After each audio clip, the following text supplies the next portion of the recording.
Hey, welcome back. More than 600,000 people have signed up to be members of the Conservative Party. Officials shared that record-setting number this week. Pierre Poilievre's leadership campaign says they are responsible for signing up over half of those members, while other candidates say they've got the support to win the race, including Brampton Mayor Patrick Brown. I spoke to Brown about his campaign on Friday.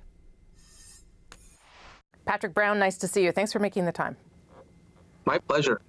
I want to start with maybe some not great news for you this week. There were two Conservative MPs, two members of caucus, who switched teams, decided that they wanted to get behind Pierre Poilievre, that there's a perception that he has the momentum with the membership sales he's claiming, the money and the size of caucus. What do you do when someone seems to have the momentum and so people are lining up behind them? How do you respond to that?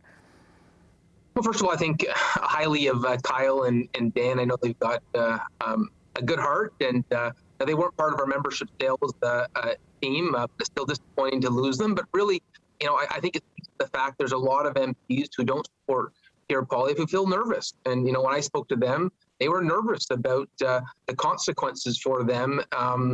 Tremendous pressure on any MP not supporting Pierre, and frankly, it begs the question why the Poilievre campaign is taking such a scorched earth approach to anyone that doesn't support them. That doesn't speak to the competence you'd expect from a alleged front runner. You look at how they treated Ed Fast. It's just it's bewildering behavior. But it does speak to the idea that most people think he's going to win and that you're not going to win, does it not? I mean, whether for whatever reason they're choosing to join his team, it's because they believe he's going to win. And I wonder how you stop that from happening. Well, most people thought that Maxime Bernier was going to win and that Peter MacKay was going to win and that Christine Elliott was going to win. End of the day, it's about membership, it's about getting them out to vote. And on that front, we feel really encouraged. We signed up 150,000 new members, frankly, in parts of the country where the party had no infrastructure, so our distribution is really effective. I don't think you'd see Pierre Poilievre's campaign attacking us so relentlessly if they weren't worried about something. Okay, well, I want to ask you a little bit about those members. You say about 150,000. Obviously, I can't verify that, so I'll take you at your word. Do you think that those people that you signed up will stay with the party, even if you are not named leader? Do you feel like these are real Conservatives that now want to be part of the movement? Well, listen, everyone I signed up is committed to help me win the next federal election against Justin Trudeau and get Canada back on track. Obviously, there are members that I signed up that have real misgivings and concern with the approach and the politics of Pierre Poilievre. He's been on the wrong side of a number of big issues in this country. And so, yeah, I worry that he is advocating a brand of politics that will create a smaller Conservative tent. And if you look at any successful Conservative leader, it's about expanding the tent, building a bigger Conservative family, not a smaller one. Okay, I want to ask you a couple policy questions if I can. I do that with every candidate just to understand a little bit on where you are. First of all, the carbon tax. Obviously, I know that you want to fight climate change, that you're okay with carbon pricing, but you would scrap the federal carbon tax. You are in favor of provincial autonomy. So does that mean the federal government would not have any role in fighting climate change, or what would the role be in that case? I want the federal government's role to be supportive. I think we're now at a point where we've got 10 provinces with ambitious climate change plans. And frankly, we need to have a broader conversation about how we can help on a global level to combat emissions growth. And one example that I've given in this leadership debate is, you look at India and China, responsible for the largest contribution to emissions, China at 30%. You want to help China get off a coal-fired generation. One of the ways is to export Canadian LNG.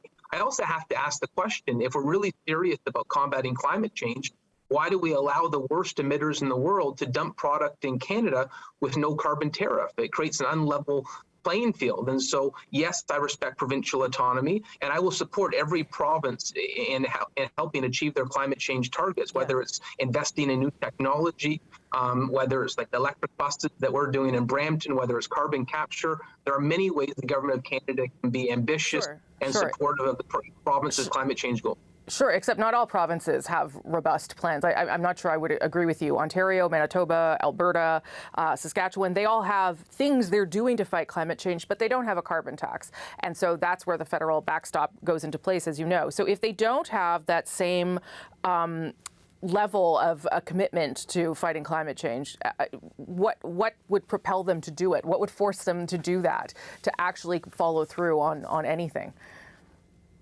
Well, I would disagree with the characterization of those provinces. I think we've actually seen a renewed commitment from those provinces on fighting climate change. You speak at some of the initiatives they're talking about, they're very much about fighting climate change. You know, it was Doug Ford recently that major announcement on the electrification of vehicles. You know, it's Saskatchewan that's been talking most aggressively about carbon capture. And, you know, I want the federal government to be a partner to the provinces on their climate change goals. I don't think the cookie cutter Ottawa works best approach is necessarily the requirement. And I think it's long overdue to have a more collaborative relationship on this file than we've seen in recent years. Yeah, I know you've told my colleague Vassy Kapelis you wouldn't run if Pierre Poilievre becomes leader, but let me flip that question on its head. Would you be okay with him running if you're the leader? So, you know, listen, Pierre Poilievre has been a long-standing MP, and you know, he would be welcome to be one of the voices in the Conservative family. You know, he has a safe, mostly rural Eastern Ontario seat. The comment that I made on Vassy's show was that as a GTA mayor, I don't see us winning any seats in the GTA under Pierre Poilievre. Even though I know I've got a high standing in public opinion in Brampton, I don't think I could win a seat under Pierre Poilievre. That's just being honest and realistic. His politics are not the type of politics that would translate into electoral success. What happens after this leadership race? As you said, I mean, you called Pierre Poilievre's approach a scorched earth, but no one's being very nice. Let's be honest. Everyone's being pretty tough on each other. So how do you heal this after? How do you unite the party and make sure that it doesn't fall apart? Because that is a possibility given the representation of ideologies in the candidates. Mm-hmm. Well, and you're right. This has been a very heated leadership contest. Certainly, whoever wins this leadership race will have been tested through the adversity and the challenges and the intensity of this leadership race. But you know, the first thing needs to be day one is to reach out to all the unsuccessful leadership candidates and to make sure they know they're welcome in the Conservative family. We have to bring this family back together after this leadership, and it's one of the reasons that I think a number of our candidates have criticized the approach of Pierre Poilievre. When the major campaigns launched their leadership bids, there was attack videos that were put together by Pierre Poilievre's campaign, and that set the tone for the race. Rosie, that's what set the tone, and unfortunate is it didn't need to be this negative on Conservatives attacking Conservatives. Okay, Patrick Brown, we will talk soon, I'm sure. Thank you for making the time. I appreciate it. My pleasure.